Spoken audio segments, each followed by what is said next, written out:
by taking apart the item, now the item, remember, that item, the way our Gemara was talking about was something that became tamei, became contaminated, or something that's not going to be able to become contaminated because it was broken. It became a new, when it's broken, it's no longer the utensil, right? So therefore it can lose the status of contamination. So the same way it's not a utensil anymore. So if you take apart a utensil and make it in a way that it's not usable anymore, then it's no longer a utensil. So then when you put it back together, then it's like you manufactured it. And when an item is manufactured by a Jew, it does not require mikveh. I presume that's what they're trying to accomplish by doing that. Very good, beautiful. Just wanted to add that point, because they say there is a idea. If you buy a bottle of pickles, and pickles many times are sold in glass bottles. Now the question is, if I take that glass container after I emptied out my pickles, I bought my pickles, now I wash out the container, can I use that glass container for some other purpose of storing food? So, Rabbi, what's the question? The question is, glass requires mikvah on a rabbinic level. This glass was made by a non-Jew, and should I have to put it to the mikveh? You like the question, Mordechai? So there is an opinion out there that says it does not require mikveh. Why? Why does it require mikveh?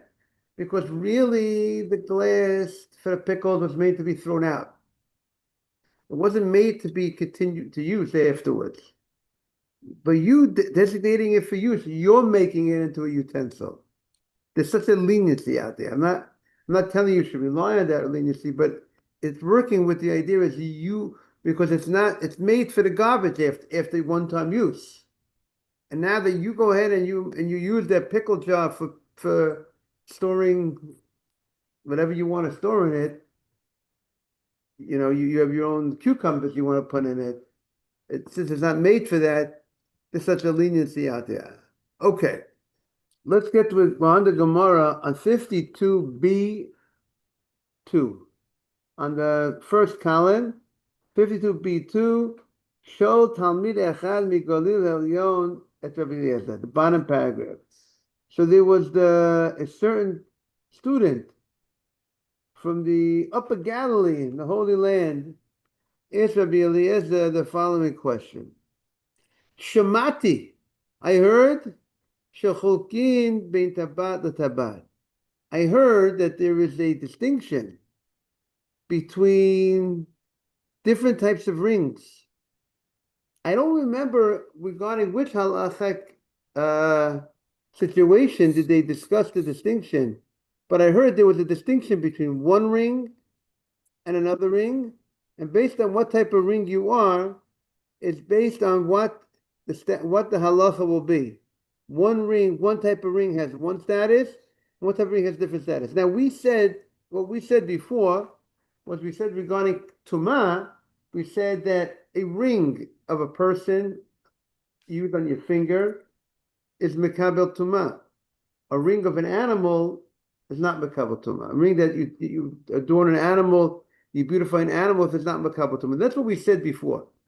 But this student says, I don't remember in what halacha, in what aspect we had such a halacha stated.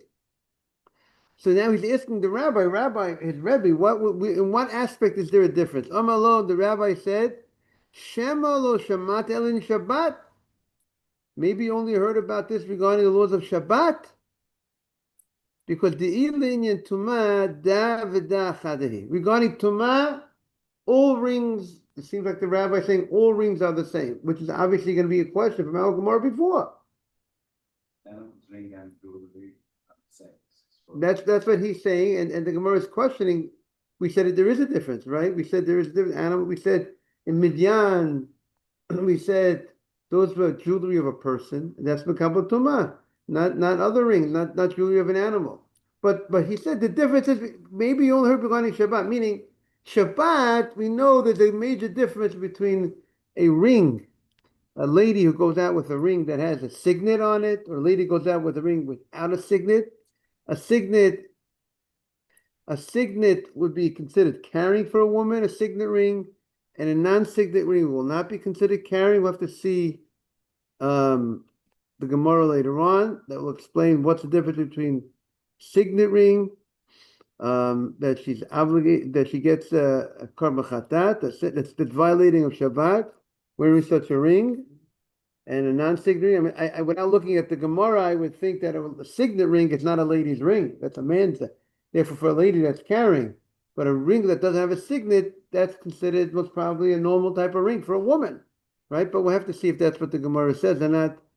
Good morning, Asaf. Right? So we have a ring. Good morning. We have a difference in a ring between, right? But the Ilin and Tumah, David Achadi, but regarding Tumah, they're both the same. So the Gemara questions, this is Gemara's question, Ilin and Tumah, David Achati. Regarding Tumah, they have the same halacha. We just said we have a Mishnah. I mean, hey, there's a Mishnah. It's not like, you could say different opinions about something. Good morning. Usually the Mishnah, and the Mishnah is there's no argument in the Mishnah. So that seems to be the law, right? But the Tabat, good morning, Simon. 152b2. So he says, what do you mean? It says Tabat Adam Behema, a Tabat of a person is contaminated, right? A person's ring could receive contamination, subject to contamination. If it's a tenth of a dead body or comes in contact with a corpse. But the rings of an animal, a ring that you use to adorn an animal, or a ring of a utensil, a ring that you will put on a utensil to make the utensil look nice, like a rimming. Put a rim of rings to make it look nice. The Rashi learns as long as it's not attached, it won't be a makabel tumah. If it's part of it, if you attach to Rashi says, then it takes the status of the item and it would be receiving contamination. But if it's not attached, you plan it's separated. You just put the rings on, put the rings off. The things that are movable, that come on and that come off. It's not makabel tumah. And also tabat mishat kadabot torah, right? All the tabot that are not exact, that are serving. We said tabat kalim. If it's serving utensils, right? Serving utensils means that it's only, it's not in itself a utensil. It's serving something else. So we said that they're all not mekabel tumah. So we see, and there's an opinion that says, right? So rings, so rings that serve you, that are just making the utensil look nicer, right? And we said those are not makabel tumah, so they're not. If they're not, and also let's say you use the ring, you attach a ring to an item to you want to hang up the items. You put the ring onto the utensil, then you put it on the wall. So tabat, the kelim, those type of rings or rings that are used for beautification, they're not going to receive contamination. So we see there is a distinction between rings by tumah, right? So how could he say, you know what? You heard there's a distinction between one ring and another ring, and the rabbi said, he asked the rabbi, where is that distinction? He said, you know what ring you're talking about? A ring that people wear on the finger, right? That's where you heard there's a difference between between a signet ring that you could stamp something with, or a ring that you can't stamp. That's where the difference is regarding if a lady would go out on Shabbat wearing such a ring. But regarding contamination, there's no difference. But I just told you there's a difference by a ring for contamination. A ring of an animal, a ring of a person. The Gemara says, Kikamale iunami. When Rabbi Eliezer said to a student, there's no distinction regarding tumah, he's referring to the Adam Kamale. He's referring in the category of human beings. When it comes to a human being, a ring that's used by a human being, what do we use rings for? In fact, the jewelry purposes. So those rings, generally, we use for jewelry purposes, or we could use rings for other things. But he says Not a it wedding has to band. do with the ring. What do you say? A wedding band. That A wedding shows ring. that you're married. Right, right. So he just went on record and said, rings of a human being, there is no difference. And which would seem to be that all rings will be makabel tumah by a human being, right? That's what he seems to be saying. That when it comes to rings, everything is makabel of a human being is makabel tumah. So the Gemara shoots back, but it's not true. We have rings. We have Tanya. If you have a ring that was made to, let's say like a buckle, a ring you have, let's say, you have a the end of your strap of your belt, you put a ring on it, or let's say, and this, some say, your garment is wide. Let's say a person's garment is wide around his loins, he puts a ring and he ties it into the garment in order that it should be a little tight. So whatever the ring is purpose is, but the ring is used to to help keep the garment, more closer fit to your body, or the kasha being ketevav, or to tie the sleeves on the behind, they use the ring, serving the garment to hora. All these rings that are serving, let's say, the belt, serving the sleeves, they're considered rings of a utensil, and they're not the ring of a person, right? A ring of a person that you go ahead and you use directly, right? What do we say? If you use directly, you're wearing it as a piece of jewelry, or like the Gemara said before, if you pull the ring, and that's you pull the ring, and you pull the collar as a restraint. That's called your use. That's your utensil. That's makabel tumah. But if the ring is serving something else, right? If the ring is serving beautifying the utensil, or serving the utensil, serving your garment, it's it's holding something in place.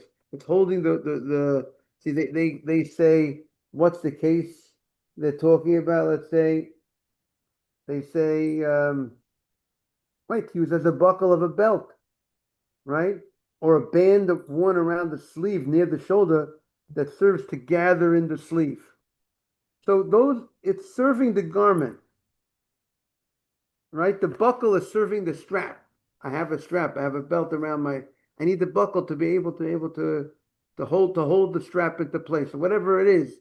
That type of ring is not mekabel tumah. It's not a utensil in itself. I'm not using the ring. I'm not using that ring by itself. The ring is part of something, helping something else.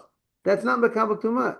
And that has to do with, that's for a human being. You just told me that a human being, there's no difference between one ring and another ring, which would seem always makabel tumah. We see it's not true. There are differences. Is the question clear?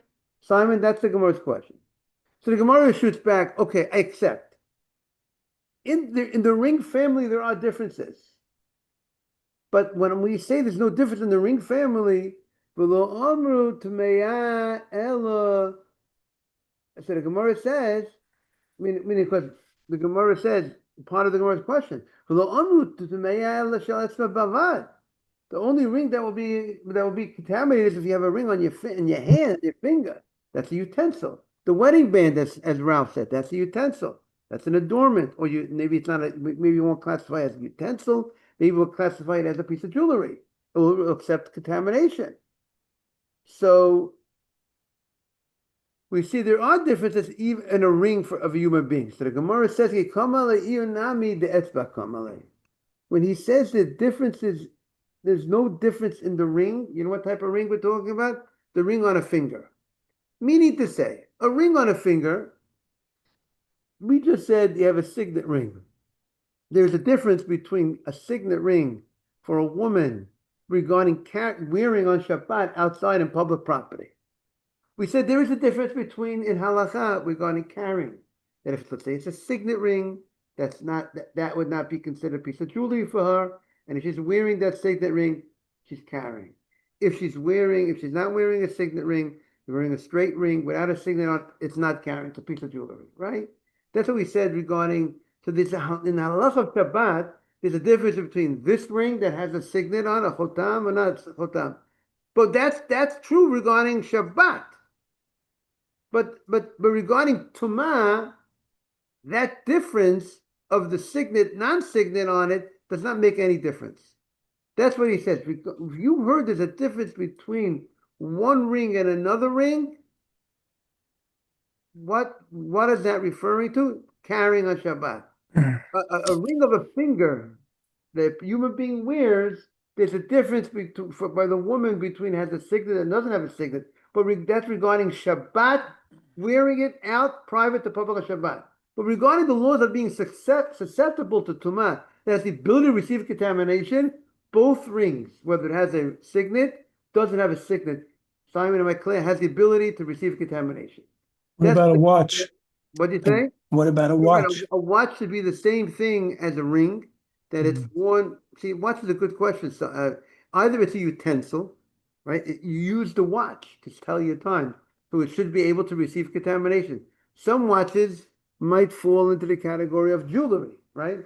A Rolex, I mean, maybe it might be jewelry made out of gold, might be both a utensil and jewelry, right? It might, it has use as a utensil and has use as, a Rolex that's gold, that's not working. People wear, it's still, I presume, classified as a piece of jewelry. It's thousands of dollars. It's made out of gold. It's not this watch that I'm wearing, forgive me. If it's not working, it doesn't have, I don't think it has any beautification purposes. You know what I mean? That might be, that's it's only its strength is only as a utensil when it works. That's what I would might be similar to your story of before. When it's not working, maybe it's like broken in a certain sense. It might be considered. I mean, I'm not paskening, but that would be so that's what the Gemara is saying. Nami kama. When he says that all rings regarding contamination are the same, it's regarding the ring of a finger that you wear. So the Gemara shoots back. But I have another mission. I have a mission, Kalim, that says that even rings on a finger that you wear, there's sometimes something will be receive contamination, something's not. And what will be that even regarding Tumah, there'll be a distinction. And when it comes to the finger, they're considered one, but not. They're all the same, but not. We have a Mishnah. Tabat Shamatechet. A ring made out of metal. Yichotoma shel almog. And the signet, the seal that you have, is made out of atzei almogim. Certain type of wood. It's mentioned in the Psukim and Malachim regarding the Binyan Beit HaMikdash, the building of the Holy Temple by Shlomo Melech. Almogim.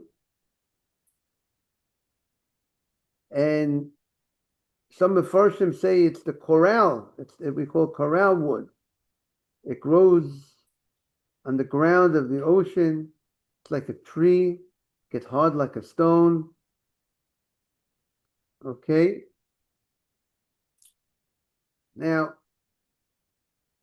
almog regarding tumah has a status like wood, right? We said it has a status like wood. Grows on the bottom of the sea. It's wood. And now if you have flat wood, it's called chutei kli'etz. Flat piece of wood, is not mekabel tuma. If you take wood and you make it with a container that could hold something inside of it, right? That as a beit kibul, then the wood could receive contamination. Metal receives contamination whether it's flat or whether it's even if when it's flat, or whether it's used as you have a cup, you have a becha, you have a goblet made out of metal, it receives contamination. Even if it's not a goblet, you have a flat piece of metal, it receives contamination. But a flat piece of wood does not. That's one of the reasons why they use the sukkah, the schach, they make these little pieces of wood, right? What are they called? What are 2x4, whatever they put, they rest the schach on that little piece, because you want the schach to rest on something that's not mekabel tumah. So they don't rest it on metal, right? Because they wouldn't, because the metal will mekabel tumah. So they rest it on flat pieces of wood, small flat pieces of wood.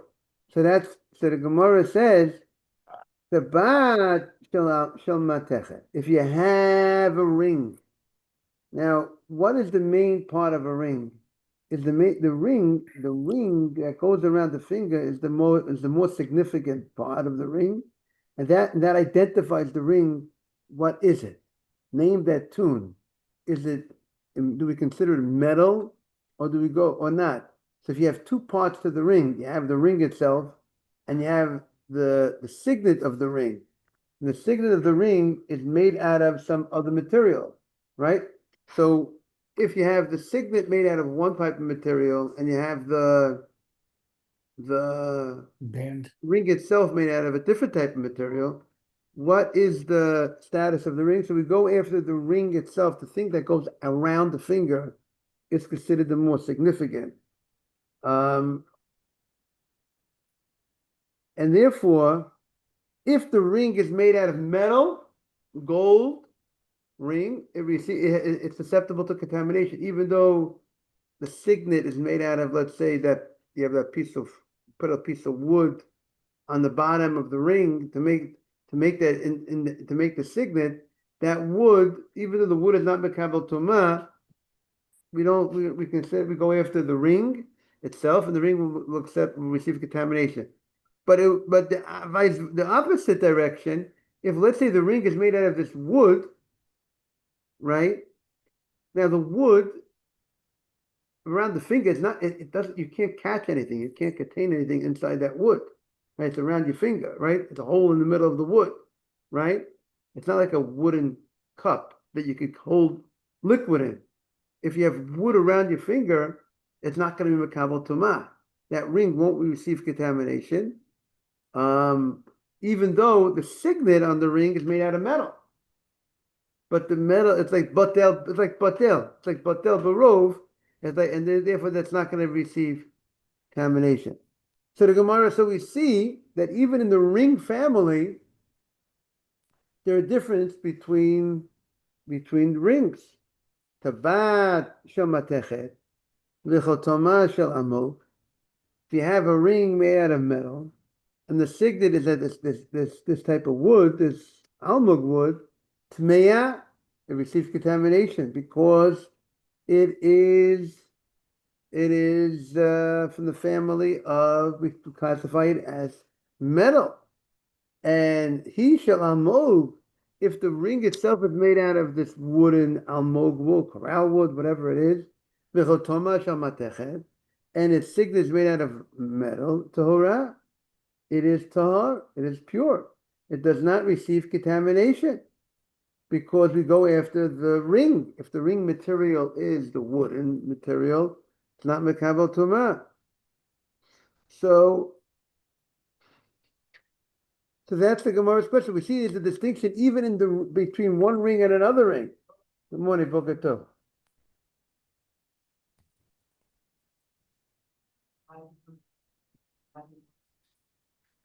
Okay, did you see Haron, the Gabbai? Very good. Okay. Yeah. So we'll see. But people finish. They could. Morning, Boker Tov. We're turning to page of 52b, 3. So the Gemara, I mean, you could ask the question, why does the Gemara have to come on to such a Mishnah when it comes to this interesting case of the Mishnah? One part is made out of metal, one part is made out of wood. Gemara just asks, if you have a wooden ring and you have a metal ring, right? A wooden ring is not going to receive contamination. A metal ring will receive contamination. Why do you have to come on to this unique case of you're going to show me the difference between metal and wood? You're going to show me between one ring and another ring. We're trying to receive contamination, not receiving contamination. But we have.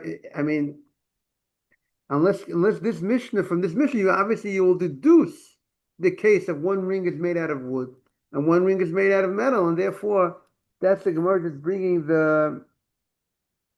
this to show the difference between in the ring family. So how could you say in the ring family everything is the same halacha? A ring that's used for a finger of a person, the all makabel tuma, it's not true. The Gemara answers, like when he says there's no difference in the ring family of a person that's used for a finger, it's specific in the metal family. If a ring is made out of metal, there's no difference. Whether it's a lady's ring, a man's ring made out of metal, it's makabel tuma. There's no difference. And when you heard there's a difference between one ring and another ring, that's talking about carrying. Regarding going with the ring in private, public, a ring that for a lady that we gave the case, a ring that has a signet, a ring that doesn't have a signet. Well, old Sha'al, this student asked another question. By the way, he's a great student. He asks questions. That's a sign of a great student. And he didn't just stop at one question. He asked, right? More questions, right? I would say I like questions, right, Ralph? The Rabbi likes questions. Mordechai, I told you I like questions. I don't want to just hear my voice. Well, old Sha'al, the student asked another question. Shamati shecholkin b'machat l'machat. He heard another thing. The student heard another thing. And he said, and by the way, the student is not embarrassed to say, but I don't know details. I know some things, but the student not embarrassed to ask about something that he heard, but even though he didn't have clarification of what he heard. He says, I heard there's a distinction between one needle and another needle. But I don't know. I don't know in what area of halacha is there a difference between one needle and another needle. Amalei, so Rabbi Lezer told Shemel Shemata, also in your Shabbat, probably you had a Shabbat class. Maybe it was regarding Shabbat, because we know by Shabbat there is a difference between a needle that has a hole in it, an eye of a needle with an eye, and a needle that doesn't have a hole as an eye. Because a needle that has an eye that you used to sewing, right? If you put it in your garment, you're carrying. That's the way of a tailor. How does a tailor carry his needle? He wears his needle, right? Right? Like Simon says, he puts it over here. That's the so that we'll have to see the Gemara later on, but just off the cuff, we'll say that's carrying. He's wearing, Rabbi, what do you mean? It's attached to his. That's the way he carries it. He carries it by putting it in the. It's not, the needle is not something that you. It's not a piece of jewelry. It's not a. It's a tool. It's like you're carrying a tool with you. If you're a car mechanic, and you have a screwdriver, and you attach the screwdriver somehow with, what do they have that tape? What do you call that?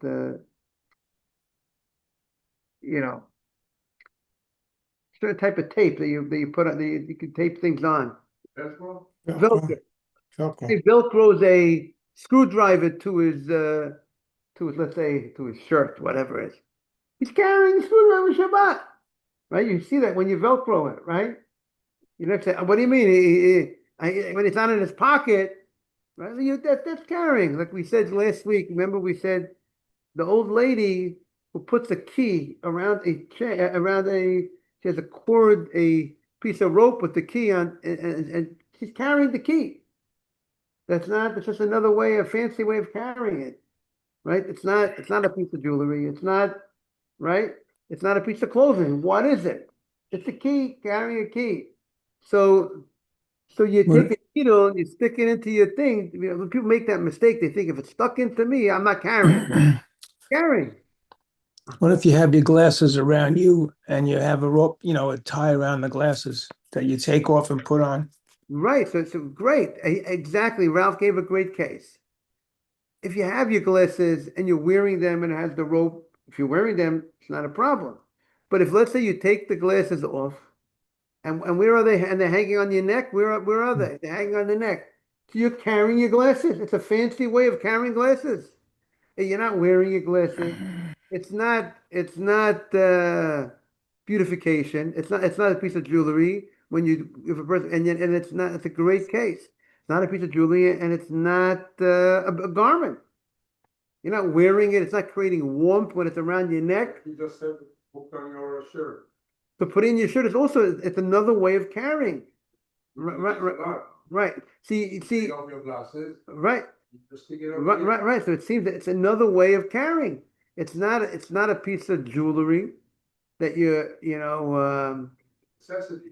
Not the- right. So this right. So it says it's therefore I got to go ahead and take those. Right. So Ralph says another thing. The guy goes out. Ralph is showing me if you go out on Shabbat, your glasses like this on top of your head, right? You're not wearing your glasses. You're not. It's not called wearing glasses. It's and it's not. You know, it's not a piece of jewelry. So even though so what we do, what what shuls do, let's say on the Lower East Side, right? People need reading glasses. You can't carry from your house. We don't carry generally in the Lower East Side. You know, Ramosha Feinstein says you can't make an Eruv. I mean, he held a lot in a lot of places. He said Manhattan. He said you can't make it Brooklyn, but the Lower East Side is his hometown. So his homtown, the general population follows his opinion. So they have reading glasses in the shul itself. They have so what if you need to wear glasses, you wear glasses. You have it on like this. If you need the reading glasses, we'll leave them in the shul before Shabbat. We have reading glasses. People have glasses in shul. They have glasses at home. If they reading glasses are available. So yeah. So but wearing the glasses like that, it seems to be that's another way of carrying the glasses. You know, people it's not the style that became this is the style of jewelry that we wear. A person who doesn't wear glasses, will he be will he be carrying glasses like that? But this it looks nice, but it's not but I don't think it doesn't fit, it hasn't reached the level that it's a style of jewelry, right? Say it again? It's not derech malbush and it's not derech tachshit. It's not a clothing and it's not jewelry, right? Even though it has a nice look to it. But It's like the a proof would screwdriver. be, what do you say, Ralph? It's like a screwdriver. Right. The proof will be if you wouldn't need the glasses, no one puts the glasses like that if they don't need it. If you want to say it's jewelry, it's not, no one does it. There may be people who will wear a Rolex even if it's not working, right? It's 18 karat gold. I don't know what it is, right? It was 24 karat. I don't know what it is. You know what I'm saying? If the expensive but no one's wearing no one's wearing that as a piece of jewelry. So that would be a problem of carrying. Simon is showing Ralph when he put the glasses like this, when people wear it in their shirt. You know what I mean? That's another form of carrying. Another just a stylish way of carrying. So the Gemara's question is regarding a needle, right? We said, you told me, right? Good morning, Boker Tov. He says, the student said that I heard that there is a difference between one needle and another needle, right? I heard that so the Gemara says, he asks the rabbi, in what situation is there a difference between one needle and another needle? The rabbi said, regarding Shabbat, regarding going out on public property with a needle. So if the needle has a hole in it, then it's like a utensil. You're carrying a needle. That's like a fancy way of carrying a utensil. But if the needle doesn't have a hole in it, then it's more like jewelry. Then it's more like nice. It's like a pin. Therefore, that if it's worn as a beautification purposes, at least on a Torah level, it would not be a violation of Shabbat on a Torah level. To see more on a rabbinic level, but there's a distinction between a needle that has a hole, which is like a tailor's needle that's carrying, or a needle that has no hole in it. It's not a tailor's. It's not a utensil. Therefore, that's more used as most probably as a beautification purposes, and therefore it is not carrying. It's like a piece of jewelry. We'll have to see more about that on a rabbinic level. Have a great day, everybody. All the best. Thank you for joining. Take care. Bye-bye. Take care, Ralph. Take care, Asaf. Have a great day. Thank you too, Rabbi. Bye-bye. Bye-bye.